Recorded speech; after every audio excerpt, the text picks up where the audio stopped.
আল্লাহর সন্তুষ্টির জন্য সন্তানের গলার মধ্যে ছুরি জ্বালাইও।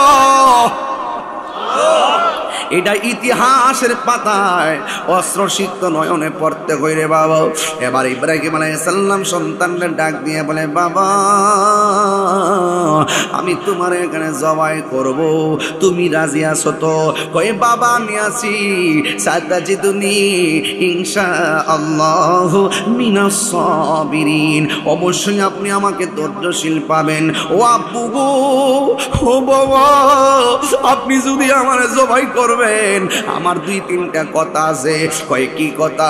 আপনি আমার জবাই করলে আমার শরীর থেকে রক্ত বের হবে, আমার গায়ের জামার মধ্যে রক্তটা পড়বে, কিন্তু আমার মার কাছে যাইয়া আমার এই জামাটা দিবেন, বলবেন বাঘে সন্তানটা নিয়ে গেছে, ওই তো এই রক্ত মাখা জামাটা আমার আম্মা দেখলে তাইলে একটু সান্ত্বনা পাবে।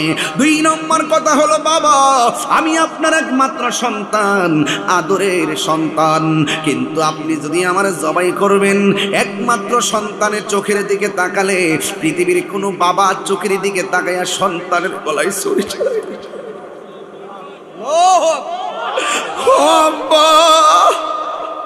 ও বাবা, আপনি যদি আমার চোখের দিকে যদি তাকান আপনার কষ্ট হবে। আপনি আমার চোখ 2টারে বাইন্ধা দেন। ও বাবা, কেমনে আমি ওয়াজটা করতাম মনে মানে না। আল্লাহু আকবার। ডাক দিয়া বলে, আব্বা আমার গলায় ছুরি চালাইলে আপনি যদি আমার চোখের দিকে তাকায় যান আপনার মায়া লাগবে, আপনি আমার চোখ 2টারে বাইন্ধা দেন। ও বাবা, ছুরিটা চালাইলে যত কিছু হোক আমার পাওটা লড়তে পারে, কিন্তু আমার পাও 2টারে বাইন্ধা দেন। ও বাবা, যত কিছু হোক আমার 2টা হাতের বাইন্ধা দেন, যেন নির্বিঘ্নে আপনি আমার গলাটা দেহ থেকে আলাদা করতে পারেন। বাবা সন্তানের কথা শুই না চোখের মধ্যে বান্ধিয়া দিছে রে বাবা, 2টা পায়ের মধ্যে দিল, 2টা হাতের মধ্যে বান্ধিল, আকাশটা যেন কাঁপতাছে, জমিনটা যেন নাচতাছে। এ কেমন ইতিহাস, ইতিহাস কেমন ঘটনা রে মোসাকার বাবা। এবার সন্তানটারে হাত বাইন্দা পা বাইন্দা ফালাম্মা আসলামা, বাবাও রাজি ফুতেও রাজি, কোনো বাধা নাই। কেউ দূরায় যায় কইতো না জব কইরো না, ছুরি চালাইলে কেউ দইরা কইতো না চালাইও না। 2 জনের ভিতরে আল্লাহকে পাওয়ার একটা জল্পনা কল্পনা উঠে গেছে, এমন একটা ঢেউ উঠে গেছে, আল্লাহ রাজি হইলে জীবন দিয়া দিতে পারবা। বন্ধুরি, ইব্রাহিম আলাইহিস সালাম ছুরিটারে দাঁড় করতেছে আর পুলার মাথার মধ্যে বান দিছে, পুলার মাথার চোখের মধ্যে বান দিছে, হাতের মধ্যে বান দিয়া, পায়ের মধ্যে বান দিয়া ফালাম্মা আসলামা, পুলাও রাজি বাবাও রাজি, ওয়াতাল্লাহু লিল জাবিন, সন্তানটারে কাঁধ কইরা শুয়াইয়া দিছে। যেই মাত্র সন্তানটারে কাঁধ কইরা শুয়াইয়া দিছে, ওই মুহূর্তে সন্তানটা ডাক দিয়া বলে, বাবা আপনার আমি বলছিলাম 3টা কথা। 1 নম্বর, আমার জামাটা রক্তমাখা জামাটা আমার মারে দিবেন যেন মা একটু সান্ত্বনা পায়। 2 নম্বর, আমার হাত পাগুলা বাঁধতে বলছি আব্বা। আর একটা কথা আছে আপনার কাছে, আমার চোখের বাঁধনটা ছিঁড়া দেন, প্রথম বাঁধনটা খুললা দেন, হাতের বাঁধনটা খুললা দেন, পায়ের বাঁধনটা খুললা দেন। ও আব্বা গো, আপনি আমার বাঁধন খুললা দেন। ইব্রাহিম কই, বাবারে তুমি কি নড়াচড়া করবা না? সত্যি করে ছুরি চালালে তুমি কি লড়বা না? সন্তান ডাক দিয়া কয়ে, বাবা সাতাজিদুনি সাতাজিদুনি সাতাজিদুনি, অচিরেই আপনি আমাকে পাবেন ইনশাআল্লাহু মিনাস সাবিরিন।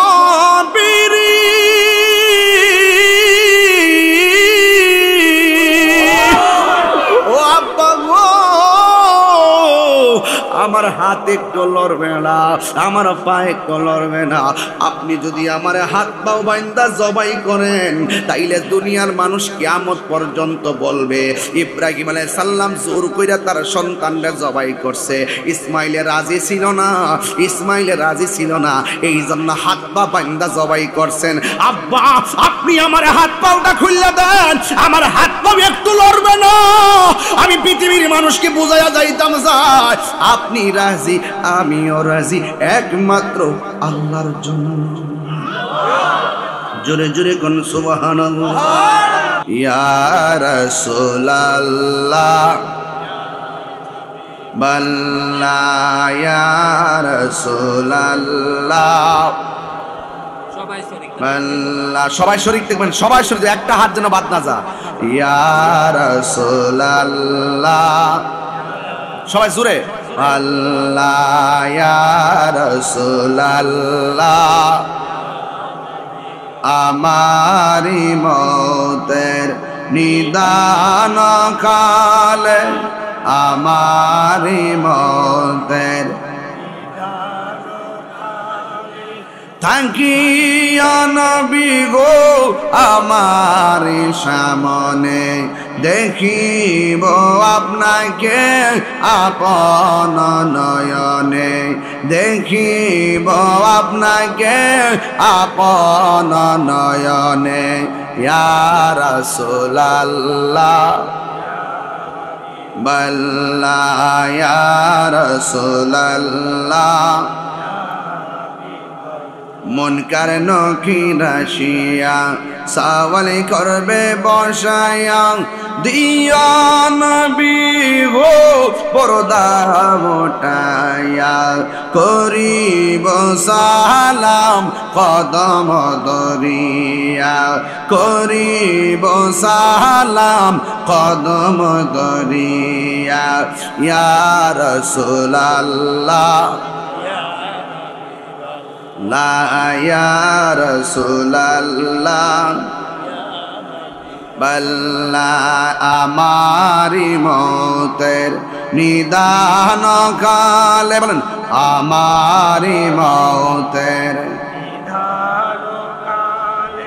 থাকিয়া নবী গো আমার সামনে, দেখিব আপনাকে আপন নয়নে। ইয়া রাসূলুল্লাহ লা ইয়া রাসূলুল্লাহ। সবাই জবান করে করে আলহামদুলিল্লাহ। আমার যুবক ভাইয়েরা, মা বোনদের জন্য পর্দার ব্যবস্থা করা হয়েছে, আপনারা প্রজেক্টরের মধ্যে দেখেন। সবাই জবান খুলে কোন আলহামদুলিল্লাহ। আমার যুবক ভাইয়েরা,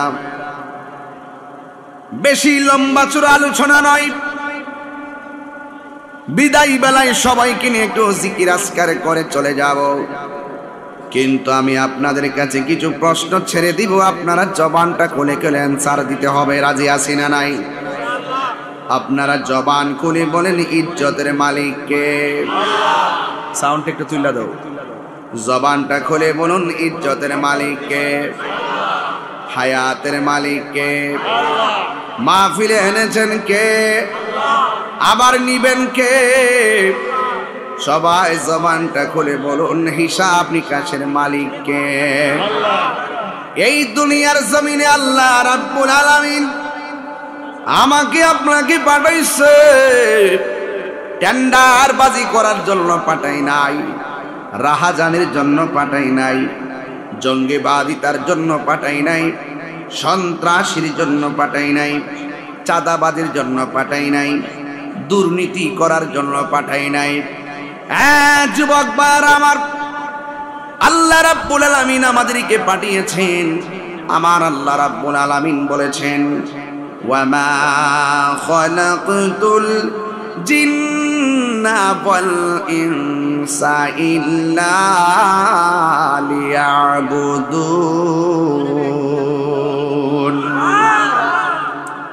আল্লাহ রাব্বুল আলামিন বলেছিল, আমি মানুষ এবং জিন জাতিকে সৃষ্টি করেছি একমাত্র আমি আল্লাহর গোলামি করার জন্যে।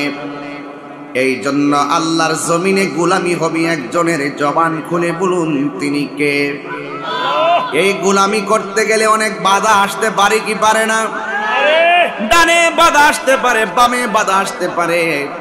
আল্লাহ রাব্বুল আলামিন কোরআনে বলে দিয়েছেন, আল্লাহু ওয়ালিয়ুল্লাযীনা আমানু ইউখরিজুহুম মিনাজ যুলুমাতি ইলান নূর।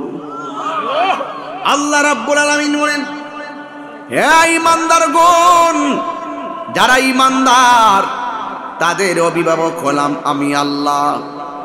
আল্লাহ যখন ঈমানদারের অভিভাবক হয়ে যায়, ডানে বিপদ আসলে কোনো টেনশন নাই, বামে বিপদ আসলে কোনো টেনশন নাই, সামনে পিছনে আসলে কোনো টেনশন নাই, সব অন্ধকার মনে হবে। আমার আল্লাহ বলেন, আমি আল্লাহ রাব্বুল আলামিন তাকে অন্ধকার থেকে আলোর পথে নিয়ে যাব। এই জন্য ঘুমের ঘরের অন্ধকারে আল্লাহ আমাদেরকে রাখে নাই। আমার আল্লাহ ফকফকা লাইটের আলোতে হেদায়েতের রাস্তার জায়গায় নিয়ে এসেছে। কথা বলেন ঠিক কিনা? এইভাবে আল্লাহ আমাদেরকে বারবার দয়া করতেছেন। যেইভাবে আমরা রাতের বেলায় ইশারের নামাজ না পড়ে ঘুমায়া যাই, ইচ্ছে করলে ঘুমের ঘরে আল্লাহ আমরারে বোবা বানায়া দিতে পারতো। একটা মাত্র কারণে বোবা বানায় না, কারণ আমার আল্লাহ রাব্বুল আলামিন আপনাকে আমাকে বড় মায়া কইরা বানাইছে। এই জন্য আল্লাহ খাওয়ার সুযোগ দিয়েছে, এই জন্য ঘুমের সুযোগ দিয়েছে, এই জন্য আল্লাহ আমাদেরকে চলাফেরার সুযোগ দিয়েছে। কিন্তু দুনিয়ায় যদিও ছাড় দিয়েছে, কিন্তু হাসরের ময়দানে একটা কদম সামনে যাইতে পারবে না আমাদের হিসাব না দিয়া। এই জন্য আল্লাহ যাকে বেশি ভালোবাসবেন এই দুনিয়ার ভিতরে তাকেই বেশি পরীক্ষা করবে। কিছু কিছু মুসাকারার প্যারালাইসিস রোগী দেখলে অনেক মানুষে নিন্দা করে, অথচ তারা জানে না আল্লাহ যারা ভালোবাসে তারে রোগ বিমার দেয়।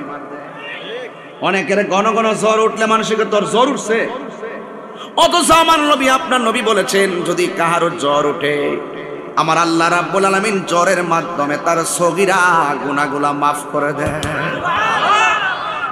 অনেকের ডায়রিয়া হলে মানুষই তিরস্কার করে, অথচ আমার নবী আপনার নবী বলেছেন কোন মানুষ যদি ডায়রিয়া রোগী হইয়া মারা যায়, মহামারীতে মারা যায়, আল্লাহ রাব্বুল আলামিন তার মরণটাকে শহীদের খাতায় লিখে দিবে।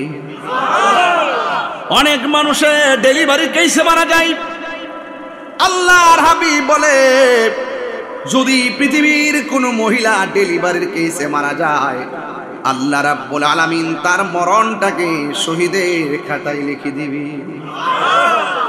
যদি কোনো বাচ্চা পাটিতে বেরা মারা যায়, অনেক বাবা চোখের পানি ফেলাইয়া কান্দে। আমি বলি ও বাবা তুই কান্দিস না, তোর কপাল ভালো। আমি হাদিস শরীফের মধ্যে দেখেছি ছোট ছোট বাচ্চা যার ছোটবেলায় মারা যায়, পানিতে পড়ে বাচ্চা যার মারা যায়, আমার আল্লাহ রাব্বুল আলামিন ওই বাচ্চার মরণটাকে শহীদের খাতায় লিখে দেয়। এই ছোট ছোট বাচ্চারা হাসরের ময়দানে বাবা মাকে ছাড়া জান্নাতে কদম দিবে না। তিনবার কোন আল্লাহু আকবার।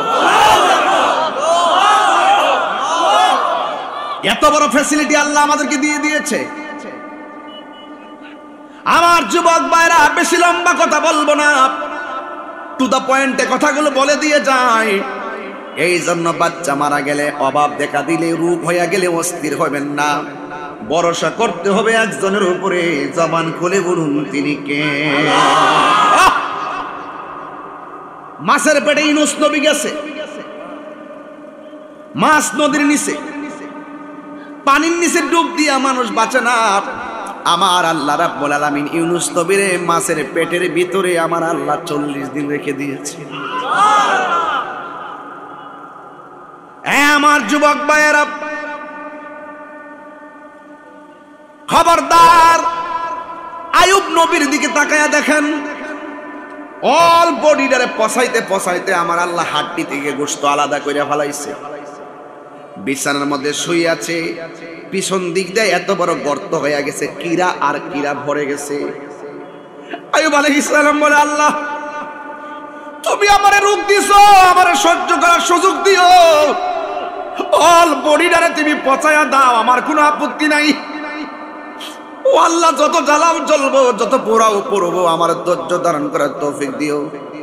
তবে তোমার কাছে একটা অনুরোধ করি, অল বডিটা পচায়া দাও, কিন্তু আমার জিহ্বাটার মধ্যে পছন্দ দিও না। কয় কেন?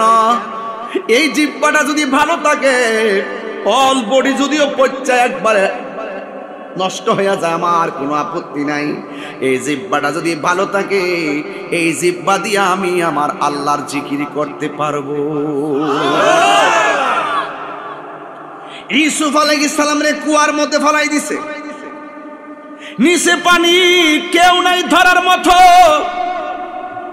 আল্লাহ ডাক দিয়ে, জিবরাইল তোমার পাখাগুলা কূপের পানির সামনে নিয়ে বিছায়া দাও, আমার ইউসুফ রে কুয়ার মধ্যে ফালাইছে, তোমার পাখা দিয়া ইউসুফ নবীর জন্য বাড়ি বানায়া দাও। ইব্রাহিম আলাইহিস সালামকে জেলখানার ভিতরে ঢুকাইছে, 7 দিন পর্যন্ত বাঘের খাওয়ান দেয় না। নমরুদে ওই খাসার ভিতরে ইব্রাহিম নবীরে ঢুকাই দিছে। ইব্রাহিম নবীরে পাইলে বাঘে খাইয়া ফালাইবে, ক্ষুধার্ত বাঘ। বাইরের দিক দিয়ে তালা লাগাইয়া দিছে, নমরুদদের সাঙ্গ পাঙ্গ নিয়ে খেলতেছে। ইব্রাহিম নবী নামাজের মধ্যে দাঁড়ায় গেছে, দাঁড়াইয়া সেজদার মধ্যে গেছে, বাঘে সেজদার জায়গায় গেছে। নমরুদদা মনে করছে বাঘে বুঝি ইব্রাহিম নবীরে খেয়ে ফেলবে, কিন্তু না না, ক্ষুধার্ত বাঘ ইব্রাহিম নবীর দিকে তাকায় রইছে। আর ইব্রাহিম নবী সাজদা দিকে মাথা তুইল্লা সালাম ফিরাইয়া 2টা হাত আল্লাহর কাছে বাড়াইছে। আর বাঘটা কামড়ের পরিবর্তে তার জিহ্বা দিয়া ইব্রাহিম নবীর কপালের ধুলা বালিগুলা পরিষ্কার করে দিয়েছে। ইব্রাহিম নবীকে আমার আল্লাহ 10টা পরীক্ষা করেছে। 2 নম্বরের পরীক্ষা হলো কুয়ার নমরুদে আগুনের মধ্যে ফালাইয়া দিছে, আমার আল্লাহ আগুনকে ফুলের বাগান বানায় দিছে, কিন্তু সন্তান নাই। বার্ধক্য এসে গেছে, সন্তান নাই। ইব্রাহিম নবী আল্লাহর কাছে বলেছে, রব্বি হাবলি মিনাস সালিহিন।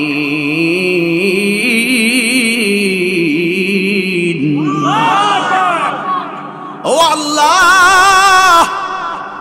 তুমি আমার সন্তান দাও। ও যুবক, আজকে আমাদের বিরুদ্ধে অনেক কথা কয়, আমরা নাকি ওলি আল্লাহর কাছে যাইয়া কই আপনি আমরা সন্তান দেন, আমরা নাকি মুর্শিদের কাছে যাইয়া কই আমার সন্তান দেন। এটা মিথ্যা কথা, আমাদের উপরে ঢালাও অভিযোগ দেয়। আমরা ওই ওলির কাছে কিংবা ওই মুর্শিদের কাছে যাইয়া সন্তান চাই না, আমরা সন্তান দেওয়ার মালিক যে আল্লাহ আমরা জানি। এই জন্য আমরা আল্লাহর ওলিদের উসিলা করি। দেওয়ার মালিক হলো একজন, জবান খুলে বলেন তিনি কে? فبشرناه بغلام عليم।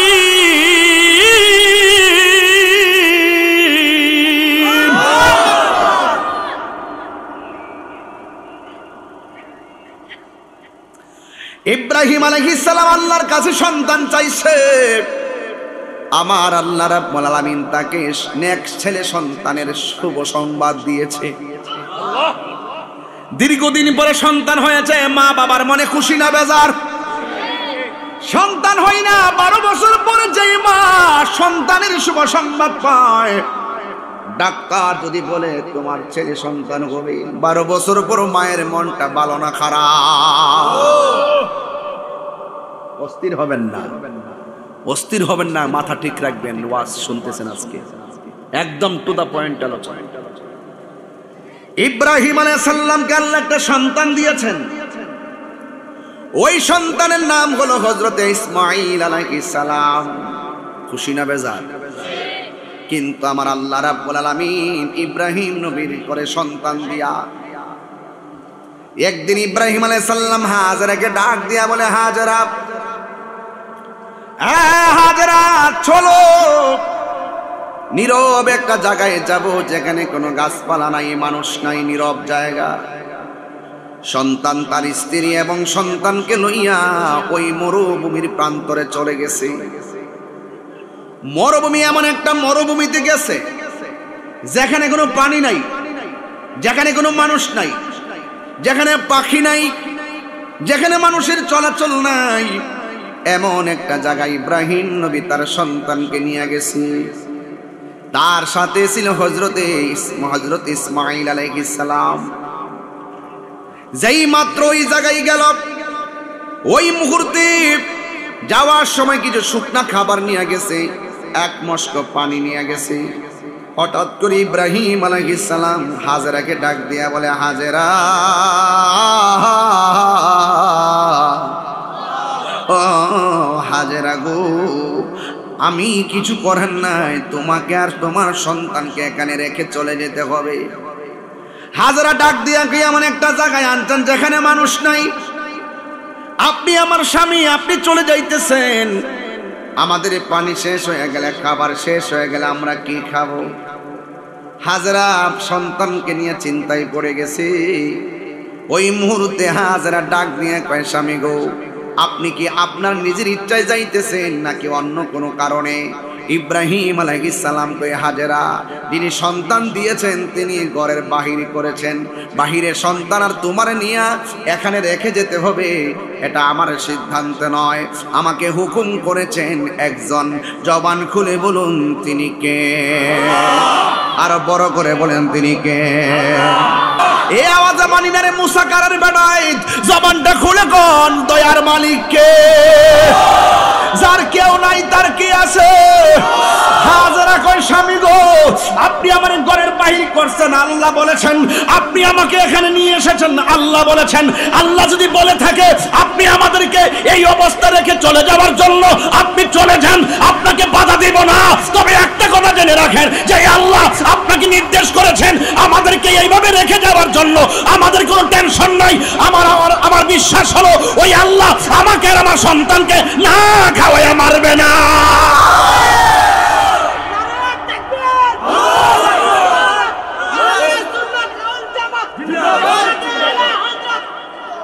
দয়ার মালিককে এই আওয়াজ না জোরে বলেন, দয়ার মালিককে? যার কেউ নাই তার কে আছে? সত হইলে তো মহিলা। 2-3 দিন গেল, মশকের পানি শেষ হয়ে গেল। 2-3 দিন গেল, শুকনা খাবার শেষ হয়ে গেল। মানুষ নাই, কেউ নাই, কোনো মানুষ নাই, কার কাছ থেকে পানি আনবে? কোনো কূপ নাই। হযরতে হাজেরা স্তনের দুধ শুকাইয়া গেছে। শেষ পর্যন্ত বাচ্চারা মুখের ভিতরে নিজের জিহ্বাটা, আল্লাহু আকবার কর না কেন, নিজের জিহ্বাটা ঢুকাইয়া দিছে। সন্তান তো, মার টেনশন লাগেনি? জীবনে মার কাছে অনেকবার কইছেন ক্ষুধা লাগছে? মা কোনোদিন ক্ষুধা লাগছে কইছে শুনছেন নি? কেউ মা কোনোদিন কইছিনি ক্ষুধা লাগছে? এই মানুষটা আশ্চর্য, এই মানুষটা বড় নিয়ামত।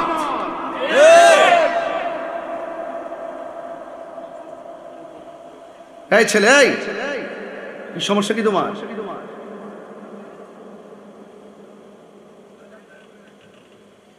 সাবধান বলে দিলাম, খুব সেন্সিটিভ জায়গা সামনে কোরবানি, এই জন্য ওয়াজটা তুলছি। ডিসলাইনে ওয়াজটা কাজে লাগবে, অনলাইনে ওয়াজটা কাজে লাগবে। এই মুহূর্তে যদি হজের মাসে এসে এই কথা না বলি, হক আদায় হবে না। উড়াইয়া ফেলে দিবেন না, সব সাবজেক্টে আমাদের জানা আছে, কিন্তু শুধুমাত্র নেওয়ার চেষ্টা করবেন। যতটুকু পারি দিতে চাই নিয়ে যাবেন, আমার জন্য দোয়া করবেন।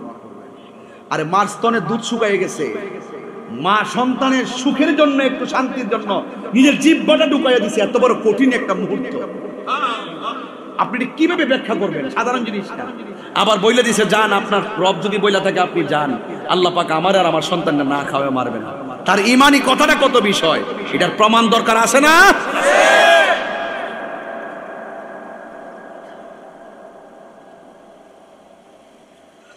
গভীর মনোযোগ। ও বন্ধু, মুসা কারার বাবা যাত্রাপুর কোন দিকে? আর সামনে না, ও যাত্রাপুরের বন্ধু, অনুরোধ কিরা বলে দিয়ে যাই, হাজেরা সন্তানের মুখের ভিতরে জিহ্বাটা ঢোকায়া দিছে। আর এমনি চোখটা খুললা সামনে তাকাইয়া দেখে একটা পাহাড় দেখা যায়। ওই পাহাড়ের নাম হলো সফা পাহাড়। হযরতে হাজরা দেখতেছেন সফা পাহাড়ের মধ্যে পানি ঝর্ণার মতন পড়তেছে। সুবহানাল্লাহ। মরুভূমির কোথাও পানি নাই, ওই পাহাড় থেকে ঝর্ণার মতো পানি পড়তেছে। সন্তানের পানির জন্য হাজরা একটা দৌড় মাইরে সাফা পাহাড়ে চলে গেছে। যাইয়া দেখে কোনো পানি নাই, রৌদ্রের তাপের কারণে বালুগুলা পাহাড়ের মধ্যে চিকচিক করতেছে। হাজরার মনটা ভাঙ্গা গেছে, মনে করলাম আমি পানি, কিন্তু আমি পানি এসে পাইলাম না। সামনে তাকায়া দেখে আর একটা পাহাড় দেখা যায়। ওই পাহাড়ের নাম হলো মারওয়া পাহাড়। ওই পাহাড়ের মধ্যে পানি চিকচিক করতেছে। হাজরা একটা দৌড় মারছে, ওই মারওয়া পাহাড়ের মধ্যে গেছে। যাইয়া দেখে মারওয়া পাহাড়ের মধ্যে পানি নাই, বালুগুলা চিকচিক করতেছে ঝর্ণার মতন। আবার ওখান থেকে আরেকটা দৌড় মারছে সাফা পাহাড়ে, এখান থেকে আরেকটা দৌড় মারছে মারওয়া পাহাড়ে। এখানে আসলে ওখানে পানি দেখা যায়, ওখানে গেলে ওখানে পানি দেখা যায়। আসলে পানি না, আসলে রৌদ্রের তাপের কারণে বালুগুলা চিকচিক করতেছে। এই পৃথিবীর মধ্যে আল্লাহ অনেক নিয়ামত নিদর্শন বানাইছে। হাজরা দুই পাহাড়ের মধ্যে দৌড়েছে, আমার আল্লাহ দুইটা পাহাড়কে নিদর্শন বলে কোরআনে উল্লেখ করে দিয়েছে। আল্লাহ রাব্বুল আলামিন বলেন, ইন্নাস সাফা ওয়াল মারওয়াতা মিন শাআইরিল্লাহ।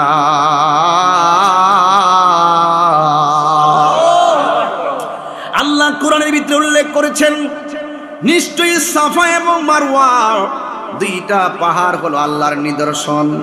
হাজরা 7 বার দৌড় দিছে, এখনো হাজিরা গেলে সেখানে দৌড় দিতে হয়। কথা কোন ঠিক কিনা? আমার মারে লয়ে গেছিলাম ওখানে, এবিডিয়া হাঁটু লয়ে লড়তারে না, ক্ষয় হয়ে গেছে হাঁটু, ডায়াবেটিসের রুগী। উমরাত লয়ে গেছিলাম, তোর কইলাম জাম্মা এটি সাফা পাহাড়, কয় এখানে হাজারা দূর ছিল, সাইরা দে আমার। এই বিডি দূরে দূরে গিয়ে কতখানে দৌড় দৌড়াইছে। আমি কি গো, হাঁটুর মধ্যে ব্যথা, লড়তারো না, ইয়ান দূর মারছে। এটি হইলো ফ্রেমের জায়গা। আমার চিতে ভালো দূরছে মার্শাল্লাহ। আমার মার হাবা কন্যা গেলে হায় হায় হায় 7 বার দৌড় দিয়া ওই মারওয়া পাহাড়ে যাইয়া আল্লাহরে ডাক দিয়ে কি, আল্লাহ আমার জাদুমণি পানি পানি করে। আমি 7 বার দৌড় দিলাম, কিন্তু পানি পাইলাম না। আল্লাহ ডাক দিয়া বলে, জিবরাইল, ও জিবরাইল, আমার হাজেরের কাছে যাও। হাজেরের যাইয়া বলো হাত নামায়া ফেলতে, হাত নামায়া ফেলতে, সন্তানের কাছে যাওয়ার জন্য। জিবরাইল সাল্লাম কয়, হাজরা কবুল। যেই মাত্র হাজরা এই বাণীটুকু শুনছে, ইসমাইল আলাইহিস সালামের কাছে গেছে। যায়া দেখে ইসমাইল আলাইহিস সালাম মরুভূমির বালুর মধ্যে পা লড়াইতাছে, আর পায়ের গোড়া দিয়া আমার আল্লাহ মাটির নিচ থেকে ঝর্ণার ফোয়ারা পড়াইতেছে। আল্লাহু আকবার বলেন না কেন? হে আমার আশিকিন, জাকিরিন, মুহিবিন বাবা হাজিরারি,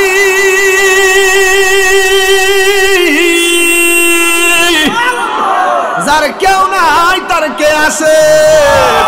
হাজারা ডান দিকে পানি বাঁধে, পানি বাম দিকে যায়, বাম দিকে পানি বাঁধে, সামনের দিকে যায়, সামনে পানি বাঁধাই, পানি পিছন দিকে যায়। হঠাৎ করে হাজারা পানি রেখে পানি থাম, যেই মাত্র থাম বলছে পানিটা থামা গেছে। ওই দিন যদি হাজারা পানিটারে থাম না বলতো, মনে হয় আমার আল্লাহ জমজম পানি দিয়া সারা পৃথিবীর জমিনটারে বাসায়া দিত। জ্বালা জোরাহে না, জ্বালা জোরাহে না রে। কষ্ট হইতেছে আপনার নাকি? তেমন ও জ্বালা কিছু শান গাইলে অসুবিধা দিব? আমার শানটা তো হেরাক, আমি বলে গান গায় ফুতাইতে কয়, আমি বলে গান গাই, আমি গান গাই না শান গাই। ফারস্তা দিকে না গাছ না, আমি ভারী দিকে গায়, আমার শানের অর্থ আছে। জ্বালা জোরাহে না, জ্বালা জোরাহে না রে। ওরে অন্তরে লাই গাছে আগুন ভিতরে লাই কোন পানি দিলে নিবে না জ্বালা জুড়াই না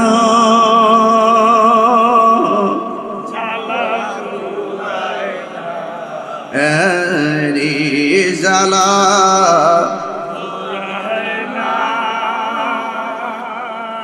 জ্বালা জোড়াই না ও আল্লাহ রাই তৈলে ডরাই রাইত পোহাইলে ডর বয়স কলি বইলা যা ও আল্লাহ রাই তহিলে ডরাই রাইত পোহাইলে ডর বয়স কলি বইলা যায় আমি সৃষ্টি তুমি স্রষ্টা আমার কি বা সাধ্য যখন তখন উইরা যাইতে এই তাহিরি বাধ্য কথা গণ ঠিক কিনা আমি সৃষ্টি তুমি স্রষ্টা আমার কি বা সাধ্য যখন তখন উইরা যাইতে জীবের জীবন বাধ্য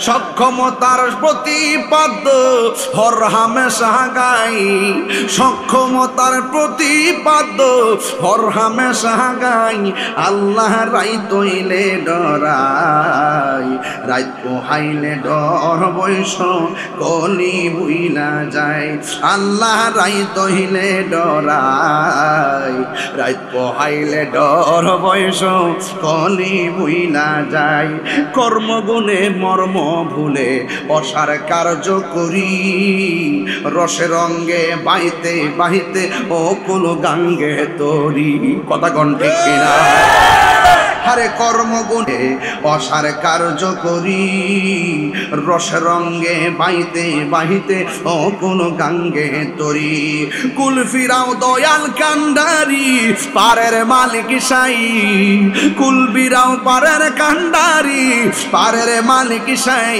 আল্লাহ রাই তৈলে ডরায় রাইত পোহাইলে ডর বয়স কলি বইলা যায় দিনে রাইতে তোমার বান্দার কলবে যেন পাই দিনে রাইতে তোমার বান্দার কলবে যেন পাই আল্লাহ রাই তৈলে ডরায় রাইত পোহাইলে ডর বয়স কলি বইলা যায় আন্দারপুরের মানুষ আমি আন্দার গড়ের বাসিন্দা ও আল্লাহ ও আল্লাহ আমি এক পাপিষ্ঠ বান্দা আন্দার ঘরের রাস্তা সুজা ঘাড়ে লইয়া পারের বোঝা মসজিদের খাটটা মনে আসেনি আন্দার ঘরের রাস্তা সুজা ঘাড়ে লইয়া পারের বোঝা আল্লাহ রাসূল মুর্শিদি বোঝা আল্লাহ রাসূল মুর্শিদি বোঝা এই তাহিরির দান্দা গো ও আল্লাহ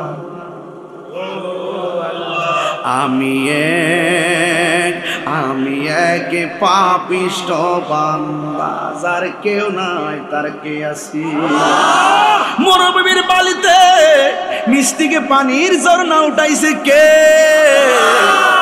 দুনিয়াতে ডাবের পানি আছে না নাই দাঁড়ায়া পান করা হারাম দুনিয়াতে ডাবের পানি আছে না নাই দাঁড়ায়া পান করা হারাম দুনিয়াতে টিউবওয়েলের পানি আছে না নাই দাঁড়ায়া পান করা হারাম দুনিয়াতে পুকুরের পানি আছে না নাই দাঁড়ায়া পান করা হারাম কিন্তু ইসমাইলের ফায়ের গোড়া দিয়ে যে পানিটা উঠছে এই পানিটা দাঁড়ায়া পান করা হলো সুন্নাতের ওয়াজ আজকে ওয়াজ কিন্তু করতেছি আজকে কিন্তু দর্শি জাগা মতে আরে বাটা গরিব হইলে হইছেন আল্লাহ যদি থাকে আর চিন্তা আছে কথা বল টাকা আজকে আছে কালকে নাই টাকা দেওয়ার মালিক কে সম্পদ দেওয়ার মালিক কে হায়াতের মালিক কে মওতের মালিক কে যিনি সবকিছুর মালিক।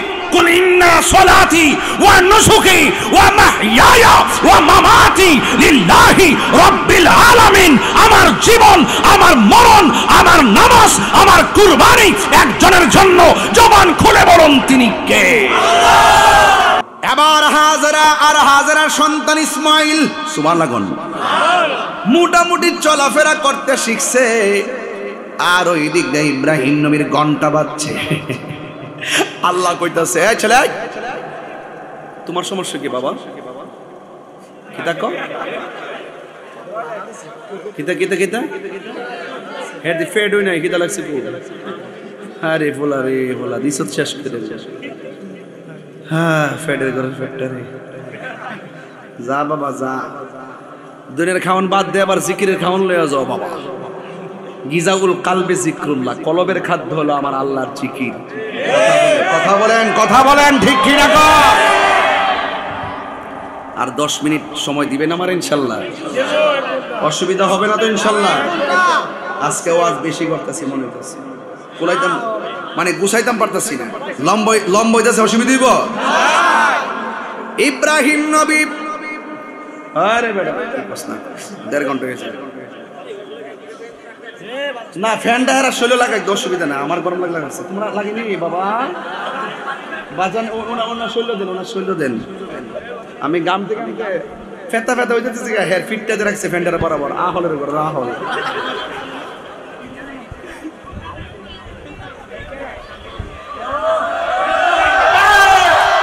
আরে মার হাবা জোরে, ওই দেখ, আচ্ছা এটা সিলি দন লাগবো। একটা ফাঁকরি একটু অন্দিকে ডুডু অন্দিস্টার মারছ দিদি কোথায় পুরা করছে। আমার একটা ফাঁকরি ফইরে রাখতে কষ্ট আছে না? এতক্ষণ গরমটা পুরা 45 মিনিট গরমটা লাগছে। আমি মনে মনে কেরা ফিটটার জন্য বেশি গরম লাগছে, একটু দিয়া লোক এরপরে ফিটটারে সাইজ করম ধরে। তো এখন ফাঁকরিটা খুলছে, একটা সিলি মারছে না, আমি ফাঁকরি হতাম না। যাক ভালো হয়েছে, আপনারা ভালো হয়েছে। কষ্ট হইতেছে আপনারা? ইসমাইল আলাইহিস সালাম মোটামুটি চলাফেরা শিখছে। ওই মুহূর্তে ইব্রাহিম আলাইহিস সালাম স্বপ্নে দেখতেছে, আল্লাহ কইতেছে, ইব্রাহিম তোমার পছন্দের জিনিসটা কুরবানি করো। সুবহানাল্লাহ না? এরপর ইব্রাহিম আলাইহিস সালাম উট কুরবানি করছে, আল্লাহ কো পছন্দ হইছে না। বকরি কুরবানি করছে, পছন্দ হইছে না। দুম্বা কুরবানি করছে, পছন্দ হইছে না। আল্লাহকে, ইব্রাহিম এর চাইতে ভালো জিনিসটা কুরবানি করো, যেটা তুমি বেশি পছন্দ করো। কথা কোন ঠিক কিনা? ওয়ান ইব্রাহিম আলাইহিস সালাম কয়, আমার সবচাইতে প্রিয় হইল ইসমাইল। সুবহানাল্লাহ কয় না? সুবহানাল্লাহ। ইদারে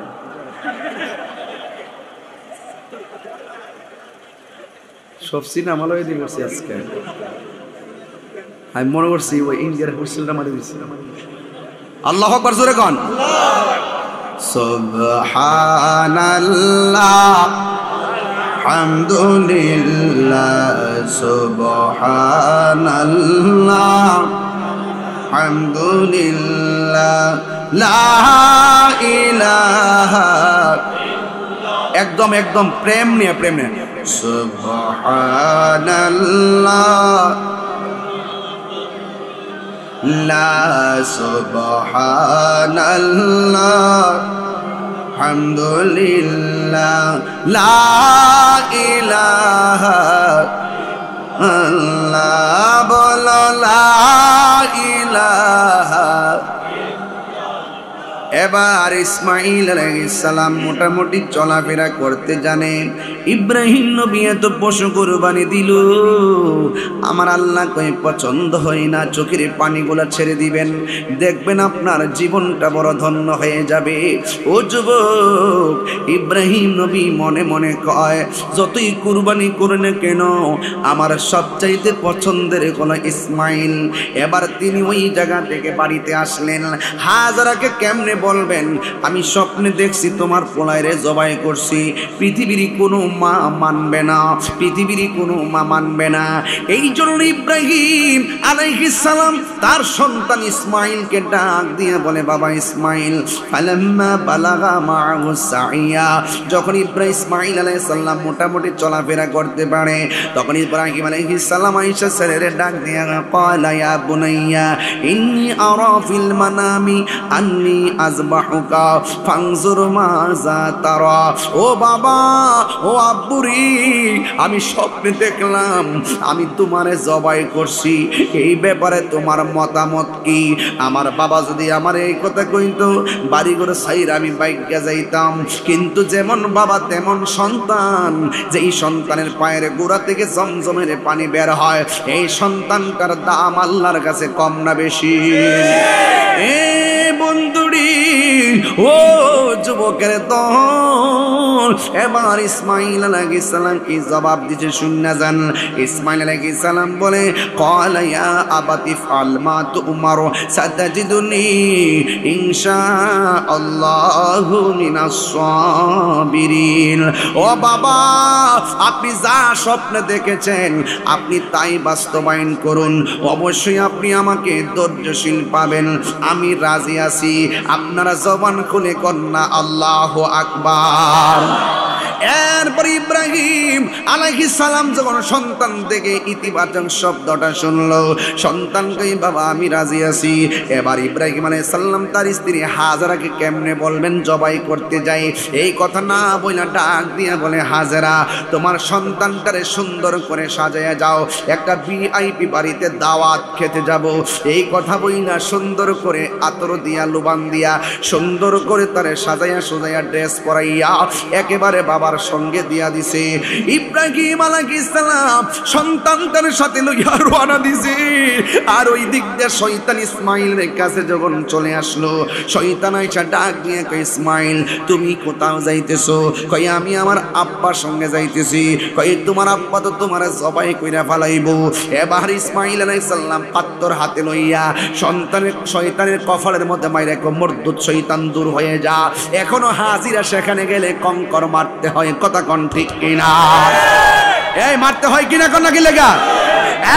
যুবক বারা, ও পৃথিবীর মানুষ, ইন দি মিন টাইমে এবার ইব্রাহিম আলাইহিস সালাম সন্তানকে নিয়ে যেই জায়গাটার মধ্যে গেছে ওই জায়গার নাম হলো মিনার প্রান্তর।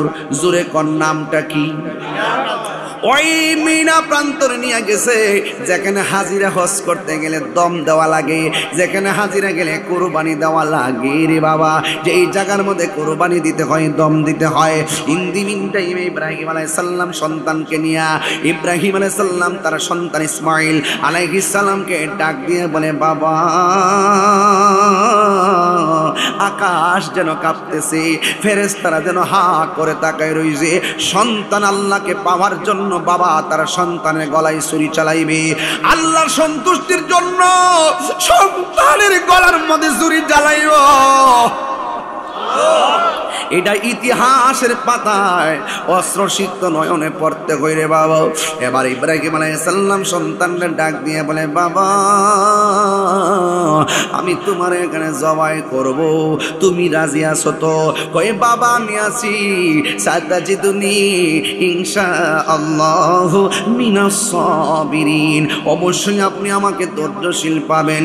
ও আব্বু গো, ও বাবা আপনি যদি আমার জবাই করবেন আমার দুই তিনটা কথা আছে। কয় কি কথা?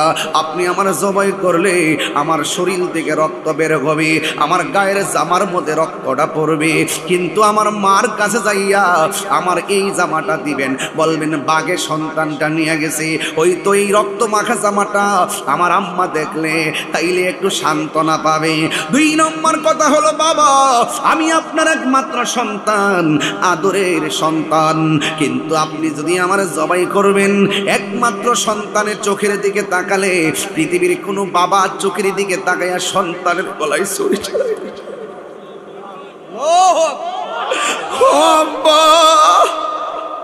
ও বাবা আপনি যদি আমার চোখের দিকে যদি তাকান আপনার কষ্ট হবে। আপনি আমার চোখ দুইটারে বাইন্ধা দেন।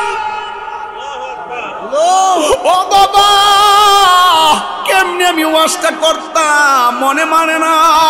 আল্লাহু আকবার। ডাক দিয়া বলে, আব্বা আমার গলায় ছুরি চালাইলে আপনি যদি আমার চোখের দিকে তাকায় যান আপনার মায়া লাগবে, আপনি আমার চোখ দুইটারে বাইন্ধা দেন। ও বাবা, ছুরিটা চালাইলে যত কিছু হোক আমার পাওটা লড়তে পারে, কিন্তু আমার পাও দুইটারে বাইন্ধা দেন। ও বাবা, যত কিছু হোক আমার দুইটা হাতের বাইন্ধা দেন, যেন নির্বিঘ্নে আপনি আমার গলাটা দেহ থেকে আলাদা করতে পারেন। বাবা বাবা সন্তানের কথা শুই না চোখের মধ্যে বান্ধিয়া দিছে রে বাবা, দুইটা পায়ের মধ্যে দিল, দুইটা হাতের মধ্যে বান্ধিল।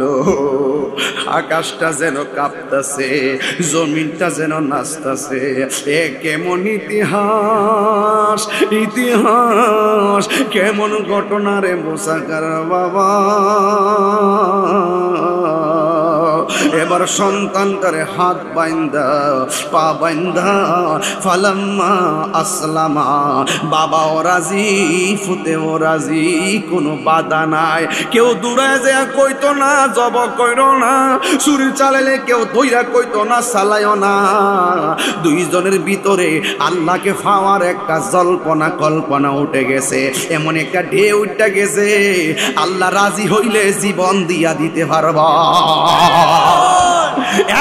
বন্ধুরি, ইব্রাহিম আলাইহিস সালাম ছুরিটারে দাঁড় করতেছে আর পুলার মাথার মধ্যে বান দিছে, পুলার মাথার চোখের মধ্যে বান দিছে, হাতের মধ্যে বান দিয়া, পায়ের মধ্যে বান দিয়া ফালাম্মা আসলামা, পুলাও রাজি বাবাও রাজি, ওয়াতাল্লাহু লিল জাবিন, সন্তানটারে কাঁদ কইরা শুয়াইয়া দিছে। যেই মাত্র সন্তানটারে কাঁদ কইরা শুয়াইয়া দিছে, ওই মুহূর্তে সন্তানটা ডাক দিয়া বলে, বাবা আপনার আমি বলছিলাম তিনটা কথা। এক নম্বর, আমার জামাটা রক্তমাখা জামাটা আমার মারে দিবেন যেন মা একটু সান্ত্বনা পায়। দুই নম্বর, আমার হাত পা গুলা বাঁধতে বলছি আব্বা। আর একটা কথা আছে আপনার কাছে, আমার চোখের বাঁধনটা ছিঁড়া দেন, প্রথম বাঁধনটা খুললা দেন, হাতের বাঁধনটা খুললা দেন, পায়ের বাঁধনটা খুললা দেন। ও আব্বা গো, আপনি আমার বাঁধন খুললা দেন। ইব্রাহিম কই, বাবারে তুমি কি নড়াচড়া করবা না? সত্যি করে ছুরি চালালে তুমি কি লড়বা না? সন্তান ডাক দিয়া কয়ে, বাবা সাতাজিদুনি, সাতাজিদুনি, সাতাজিদুনি, অচিরেই আপনি আমাকে পাবেন ইনশাআল্লাহু মিনাস সাবিরিন।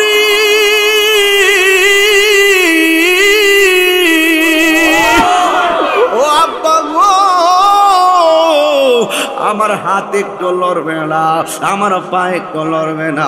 আপনি যদি আমার হাত পাও বাইন্দা জবাই করেন তাইলে দুনিয়ার মানুষ কিয়ামত পর্যন্ত বলবে ইব্রাহিম আলাইহিস সালাম জোর কইরা তার সন্তানদের জবাই করছে। ইসমাইলে রাজি ছিল না, ইসমাইলে রাজি ছিল না, এই জন্য হাত পা বাইন্দা জবাই করছেন। আব্বা আপনি আমার হাত পাওটা খুললা দেন, আমার হাত পা একটু লড়বে না, আমি পৃথিবীর মানুষকে বুঝাইয়া যাইতাম যায় আপনি রাজি আমিও রাজি, একমাত্র আল্লাহর জন্য। জোরে জোরে কোন সুবহানাল্লাহ। প্রেম হাসাই প্রেম কাদাই রে মুসাকারাবাসী, এই কি প্রেমের পাওনা। ওরে মুর্শিদি মুর্শিদ কইরা তাহিরি হইছে রে দেওয়ানা। প্রেম করিয়া প্রেমিক মরে রে দয়াল, প্রেম তো মরে না। প্রেম করিয়া প্রেমিক মরে রে দয়াল, প্রেম তো মরে না। এই প্রেম চাই না মানবী মান রে দয়াল চাই না সোনা দানা। ওরে এই তাহিরি প্রেম করিয়া কলঙ্ক ঘোষণা, প্রেম করিয়া প্রেমিকি মরে রে দয়াল, প্রেম তো মরে না। প্রেম করিয়া প্রেমিকি মরে রে দয়াল, প্রেম তো মরে না। জুরি জুরি কি সুবহানাল্লাহ বলা যাবে না? বাবা ইসমাইলের কথা শুই না, হাতের বাঁধন খুইলা দিছে, পায়ের বাঁধন খুইলা দিছে, দিয়া ছুরিটারে দাঁড় কইরা গলার মধ্যে ছুরিটা যখন চালাইবে, কিন্তু এই ছুরিটা গলার মধ্যে ধরে না। ইব্রাহিম এক ছুরি কাটস না কেন? ছুরি ডাক দিয়া বলে, আপনি আমারে বলছেন কাটার জন্য, আমার আল্লাহ আমাকে নিষেধ করেছেন গলায় ধরার জন্য। আর জোরে জোরে গন্না আল্লাহু আকবার।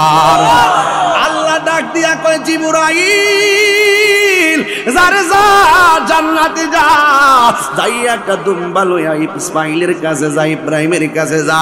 ওই ইব্রাহিম আলাইহিস সালাম, ওই জিবরাইল আলাইহিস সালাম জান্নাত থেকে দুম্বা লইয়া সন্তানের গলায় যখন বাবা ছুরিটা লাগাইয়া দিব, ওই মুহূর্তে উপর দিকে ডাক দিয়া কয়, আল্লাহু আকবার, আল্লাহু আকবার, আল্লাহু আকবার, আল্লাহু আকবার। ইব্রাহিম আলাইহিস সালাম নিচ থেকে শুনতেছে কে যেন আল্লাহু আকবার ডাক দিছে, আল্লাহু আকবার, লা ইলাহা ইল্লাল্লাহ। নিচের থেকে ছুরির তলে হইরা কয়, আল্লাহু আকবার, আল্লাহু আকবার, ওয়ালিল্লাহিল হামদ। কুরবানিতে তাশরিক আছে না নাই? আইয়ামে তাশরিক আছে না নাই? এই ডাকগুলো সেই জিব্রাইলের ডাক, এই ডাক হলো ইব্রাহিমের ডাক, এই ডাক হলো ইসমাইলের ডাক। এই ডাক এখনো উম্মতে মুহাম্মাদের উপরে ওয়াজিব। কথা কোন ঠিক না বেঠে? আরো জোরে বলেন ঠিক কিনা বলেন।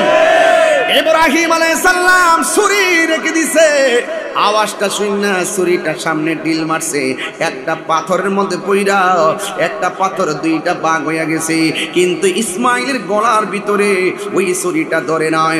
আল্লাহ ডাক দিয়ে বলেন, ওয়ানাদাইনাহু আইয়া ইব্রাহিম,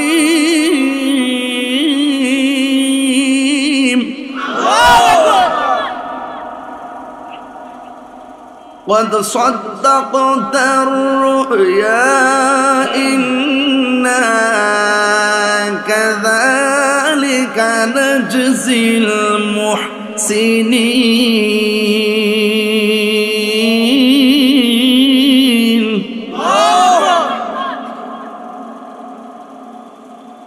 ডাকটা কি দিছে শুনলেন? আবার বলতেছি, وناديناه أن يا إبراهيم,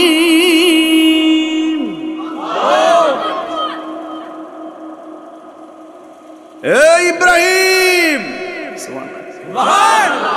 আল্লাহ ডাক দিকে, এই ইব্রাহিম, কদ সাদ্দাকতা রুয়া, তোমার স্বপ্ন আজ বাস্তব হয়েছে, তোমার স্বপ্ন আজ কবুল হয়েছে, তোমার স্বপ্ন আজ সত্য হয়েছে। ইন্না কাযালিকা নাজজিল মুহসিনিন, নিশ্চয়ই আমি এভাবেই আমার প্রেমিকদেরকে পুরস্কার ঘোষণা করে থাকি। আল্লাহ বলেন, আজ ইব্রাহিম রে বলে দে, আসার সময় কিন্তু আমার হাজারাকে বলে আসছে দাওয়াত খাইতে যায়। হাজারা বাড়িতে গেলে কিন্তু ধরবে, বাপ ছেলে মিল্লা জিলে দাওয়াত খাইছো, আমার লাগে কি আনছো? তাড়াতাড়ি বলো, এটা জবাই কইরা গোশতটা 3 ভাগ করার জন্য। 1 ভাগ নিজে খাবে, আমার হাজারের জন্য নিয়ে যাবে, আর 1 ভাগ গরিবদের মধ্যে বন্টন করবে, আর 1 ভাগ আত্মীয় স্বজনকে দিয়ে দিবে। এই ভাগ এখনো আছে না নাই? ওই দিন যদি ইসমাইল আলাইহিস সালাম ইব্রাহিমের নিচে যদি জবাই হতো, আজকে মুসাকারার মানুষ গর্ব করে বলে আমরা গরু পালি, রসমলাই হওয়া। আজকে ঈদের মার্কেটে, ঈদের বাজারে গরু উঠে, ইব্রাহিমের ছুরির নিচে যদি ইসমাইল জবাই হতো, আজকে মুসাকারার বাজার আর যাত্রাপুরের বাজারে বাবা সন্তানকে রশি বাইন্ধা নিয়ে যাইতো বিক্রি করার জন্য। এই জন্য রাসূলকে বলা হয়েছিল, ইয়া রাসূলুল্লাহ কুরবানি কি? রাসূল বলছেন কুরবানি হলো ইসমাঈল আলাইহিস সালামের সুন্নাত। জিজ্ঞেস করা হয়, ইয়া রাসূলুল্লাহ, কুরবানির মধ্যে মাহাত্ম্য কি? রাসূল বলেন, যারা মোটা তাজা দেখে কুরবানির পশু ক্রয় করবে, যারাই যেই পশু ক্রয় করবে, হাসরের মাঠে এই পশুর পিঠের উপরে আরোহণ করে ওই কুরবানি দাতা জান্নাতে ওই পুলসিরাত পার হয়ে চলে যাবে। গরু কিন্না মানুষকে দেখাইবার প্রতিযোগিতা করবেন না। লা ইয়ানালাল্লাহু লুহুমুহা ওয়ালা দিমাউহা ওয়ালাকিন ইয়ানালুহু তাকওয়া মিনকুম। আল্লাহর কাছে কুরবানির গোশত পৌঁছে না, আল্লাহর কাছে কুরবানির পশুর রক্ত পৌঁছে না, আল্লাহর কাছে পৌঁছে মানুষের অন্তরে তাকওয়া। এই জন্য কোন চৌধুরী বাড়ির গরু কত টাকা কিনছে, ভুইয়া বাড়ির মানুষ দেখানোর কিছু নাই। ভুইয়া বাড়ির মানুষ কত টাকাতে কিনছে, মোল্লা বাড়ির মানুষ দেখানোর সুযোগ নাই। মোল্লা বাড়ির মানুষ কত টাকাতে কিনছে, মুন্সি বাড়ির মানুষ দেখার দরকার নাই। গরু কিনবেন তৌফিক অনুযায়ী, সুন্দর দেখে কিনবেন, স্বাস্থ্যবান দেখে কিনবেন, মোটা তাজা দেখে কিনবেন এবং সাবলীল দেখে কিনবেন। রাসূল বলছেন এই কুরবানির পশুগুলো জাহান্নাম উপরে যে পুলসিরাত থাকবে, এই পুলসিরাত পাড়ি দিয়ে এই পশুর উপরে আরোহণ করে কুরবানি দাতা জান্নাতে চলে যাবে। আরো আছে, আরো আছে। কুরবানির পশুর গায়ে যতটা পশম থাকবে, কিসের গায়ে? কুরবানির পশুর গায়ে যতটা পশম থাকবে সেই পরিমাণ নেকি আল্লাহ পাক বান্দার আমল নামায় দিয়ে নামায়। কুরবানির পশুর পায়ের মধ্যে খুর আছে কিনা, শিং আছে কিনা, এই শিংগুলো মিজানের পাল্লায় বাটকারা হয়ে যাবে। কুরবানিটা কি নামের জন্য আসছে? এটার পিছনে বড় ইতিহাস জড়িত, হৃদয় বিদারক ইতিহাস। এই যে রাসূল বলছেন কুরবানি হলো ইব্রাহিম নবীর সুন্নত। খবরদার যুবক ভাইরা, গরু জবাই করবেন কিন্তু গোশতটা ঠিক মতো বন্টন করেন। গরুটা জবাই করে নিয়ে অর্ধেকটা গরু নিয়ে ফ্রিজের ভিতরে তাই ডুহাই দেয়। এই বিডি ডুহাস কিন লেগা জামারে কো ডুহায়ও না। হ্যাঁ একই থাকো, হ্যাঁ বোরাক কর তোর কইছে উল্টা পাল্টা কথা স্কিল লেগে।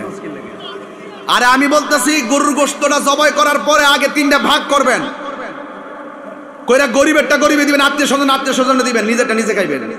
আর আমরা তো জবরা কইরো রান্না কইলা ক ইয়া লাইন দালাও ওই সাদা একটা লুঙ্গি ভিন্দা কোমরের মধ্যে তোর ওই যে গামছাটা বাইন্দা একটা গেঞ্জি লাগাইয়া ফ্যাটটা বাইর কইরা পরে খায়া আছে না, রাস্তা দিয়ে গরিবে ব্যাগ লিয়ে আইয়া বাড়িতে গোশত নিবার লাগিয়া আর খায়া ফ্যাটটা বাইর করে দোকানে যায় স্পিড লয় এমনি খাইতেছে। আর অতবার একটা এটার কিতা কয় হিলাইল নি কিতা খিলাইল খিলাইল। হ্যাঁ এক দলে দলে মানুষ কিন্তু দলে দলে আয়, ঠিক না? গোশত নিবার লাগে আইতাছে আর হ্যাঁ মাদা খাই না, আমি খাইলেছি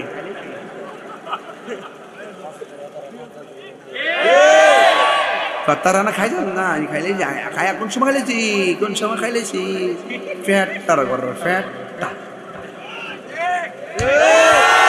গরিবের নাকে তোমার বাড়ির গরুর গোশতর গ্রাম লাগার আগে তোমার পার্শ্ববর্তী গরিবের ঘরে, সমাজের গরিবের ঘরে গরুর গোশত পৌঁছায়া তাদের সঙ্গে তুমি আনন্দের ভাগাভাগি করো, হইল হবে কুরবানি। কথা কোন ঠিক কিনা? আমি যে সেতি এমনি সেতি না, অকরে ইচ্ছা মতো ফ্রিজটা বইরা রাখে 6 মাস পর আমরা ঘরে অনেক গরুর গোশত আছে। আমি কই পচা গোশত, পচা গোশত আজকে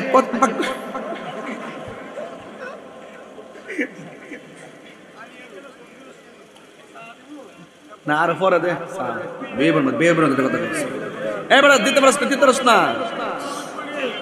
আচ্ছা আজকে আমি খুব বেশি চিল্লাইছি না না, একটু জরুরি তো ওয়াজ করছি আজকে, ঠিক না? আমি কি আস্তে আস্তে বাটপারি করে ওয়াজ করছি? তাহিরি কি তখন রাইটকে ওয়াজ করে? তাহিরি ডাইরেক্ট যা কো দেখছেন না শায়েখ ফুজারি রে কি বাপটা আইছি দেখ না। আরে দেখ না কি পাগল নাকি? এটা পাগল। এই শুনেন, শায়েখ পূজারি পাড়ায় আগুন ঢেলে দিয়েছি। যারা বলে 40 বছর আগে নাকি নবী ছিল না, 40 বছর পরে নাকি নবুয়তি পায়া নবী হইছে,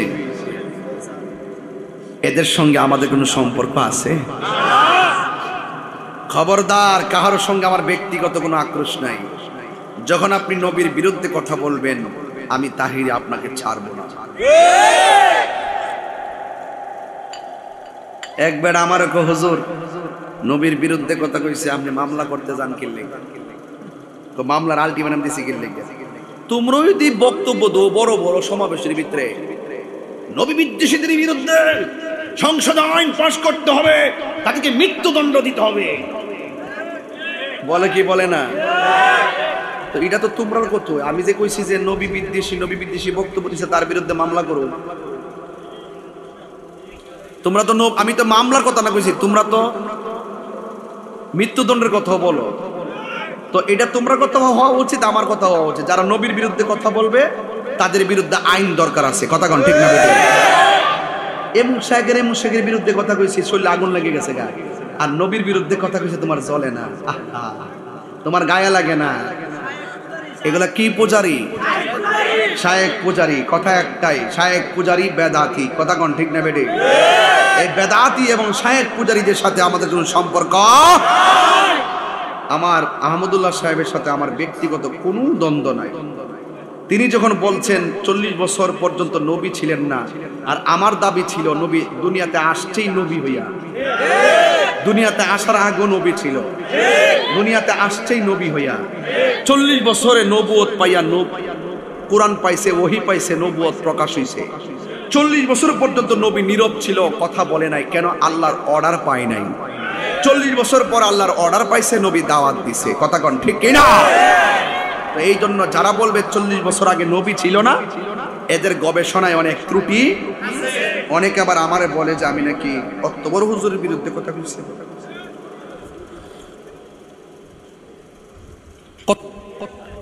এত বড় হুজুর, যেটা প্রশ্ন দিবেন এটার উত্তরই দিব, ফারুক আর না ফারুক।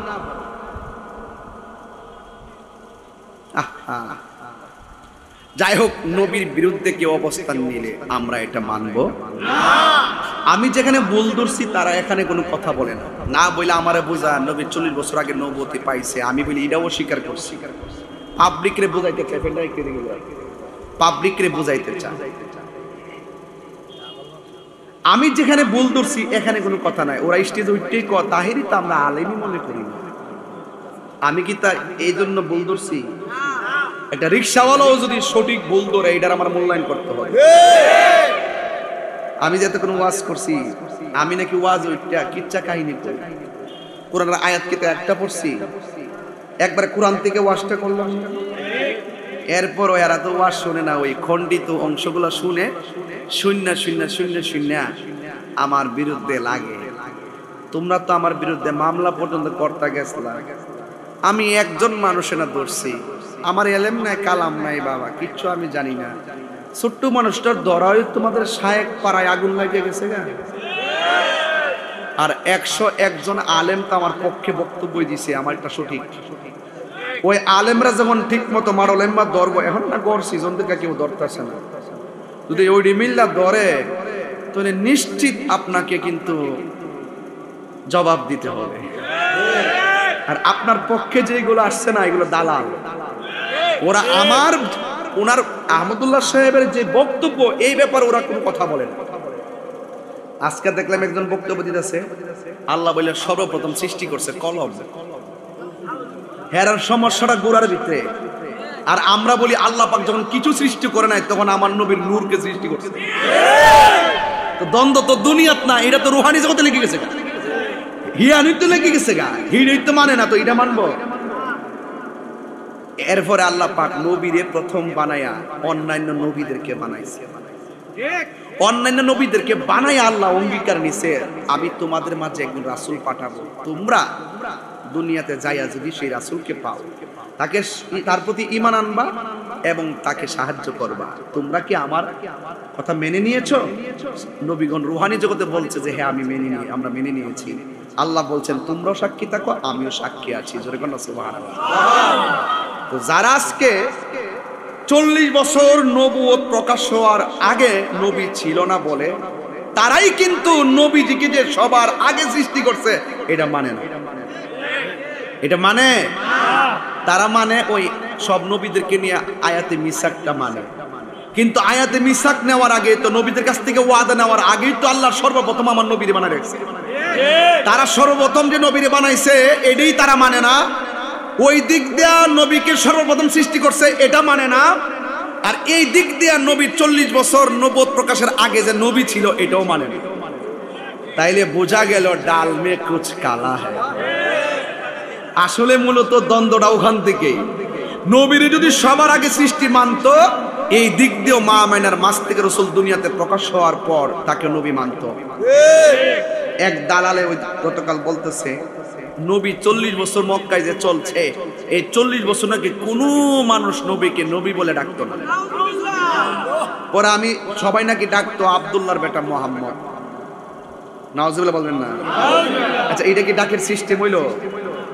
আপনার নাম কি? সিরাজুল ইসলাম। আপনার আব্বার নাম কি? শব্দ। ও আপনার নাম? সিরাজুল ইসলাম। ও শব্দর আলীর বেটা সিরাজুল ইসলাম। এগুলো শুনতে খারাপ লাগে না? কথা কথা খারাপ লাগে কি না? চিন্তা করছেন ব্যাপারটা কতটুকু নিয়ে পৌঁছাইছে? সবাই বলে ডাকতো 40 বছর বলে ডাকতো আব্দুল্লাহর বেটা মোহাম্মদ। ও শব্দর আলীর বেটা সিরাজুল ইসলাম। কথাটা শুনতে বেয়াদবি লাগে কিনা? একটা মানুষ যদি এটাকে গ্রহণ করতে না পারে, একজন নবীর সামনে তারা কিভাবে এই সমস্ত কথা বলে জাতিকে গোমরাহ করতে পারে? স্বয়ং আল্লাহ আমার নবীকে ডাক দিয়ে বলছে, ইয়া আইয়ুহাল মুজাম্মিল, হে কম্বলওয়ালা, ইয়া আইয়ুহাল মুদ্দাসসির, হে চাদরওয়ালা। কত ভালোবাসার ডাক দিয়েছে। আর তারা জাতিকে কি মেসেজ দিতে চায়? 40 বছর আগে নাকি নবীকে কেউ মহান নবীকে ডাক দেয় নাই। আমি বলছি গতকাল আমি মাহফিল আসছিলাম রঘুরামপুর, আমি চ্যালেঞ্জ করে গেছি যে আমি নিজে প্রমাণ করব 40 বছর আগেই মানুষ নবীকে খাতামুন নবীন বলতো, রাসূল রাব্বিল আলামিন বলতো, সাইয়্যিদুল আলামিন বলতো। কথা কোন ঠিক না বেঠিক? এবং নবী বলতো, আমি এটার প্রমাণ দিন। সুতরাং আমাদেরকে এত দুর্বল মনে করবেন না। নবী পাকের মহব্বতের ক্ষেত্রে আমরা আমাদের গবেষণা অনেক উপরে, কারণ আমরা জানি আল্লাহ মানা নবী মানা নয়, নবী মানলেই আল্লাহ মানা হয়। কথা কোন ঠিক কিনা? এই জন্য আমাদেরকে বেয়াদব বলো যাই বলো, কিন্তু নবীর বিরুদ্ধে কথা বললে, যে এই যে আমি দেখলাম ম্যাক্সিমাম বক্তা যারা জামাত ওরা ওর পক্ষ নিচ্ছে, ম্যাক্সিমাম বক্তা জামাত ওরাই ম্যাক্সিমাম আহমদুল্লাহ সাহেবের পক্ষে নিচ্ছে। আর আহমদুল্লাহ সাহেব যে কোন দল করে আমি তো এটাই জানি না। উনি সবার লোকে তাল মেলে, ওনার যে গুরু কেডা, উনি কোন এজেন্ডা বাস্তবায়ন করতে আসছে, উনি শুধু কোরআন আর সুন্নাহ ছাড়া অন্য কোনো কথা বলতে রাজি না। কোরআন সুন্নাহ ছাড়া কথা বলতে রাজি না। আরে কোরআন সুন্নাহর বাহিরে তো এজমা আছে, কিয়াস আছে। কোরআনে না পড়ে হাদিসে দেখবে, হাদিসে না পড়ে এজমা দেখবে, এজমা না পড়ে কিয়াস দেখবে। সে ইমামদের মতামত নিতে চায় না, সে এজমান মতামত নিতে চায় না, সে কিয়াসের মতবাদ নিতে চায় না, ফিকহের মতবাদ নিতে চায় না। সে আসলে কি চায়? সে কি চায়? তাহলে সেই জন্য আহমদুল্লাহ সাহেবের পক্ষ নিচ্ছে ম্যাক্সিমাম জামাতের বক্তারা। কওমির মধ্যে আবার কয়েকজন আছে, জুনায়েদ আল হাবিব সাহেব খুব সুন্দর বক্তব্য দিয়েছে। কথা কোন ঠিক না বেটি? রাজাউল করিম আবরা সাহেব সুন্দর বক্তব্য দিয়েছে। আমাদের 101 জন সুন্নি আলেম যে বক্তব্য দিয়েছিল, এটাই বোঝাতে চেয়েছিল নবী সৃষ্টির আগে নবী, নবী সৃষ্টির আগে আমার নবী, আমার নবী প্রেরণের সবার আগে সৃষ্টি, প্রেরণের দিক দিয়ে সবার পরে মা আমেনার মাস থেকে নবী হয়ে দুনিয়াতে আসছে। 40 বছর পর্যন্ত কাফেরদের মোকাবেলায় এটা গোপন রাখা হয়েছে। এই 40 বছর নবীকে আল্লাহ পাক কাফেরদের মাঝে চিনাইছে, এই জন্য কাফেররা নবীকে আল আমিন বলেছে।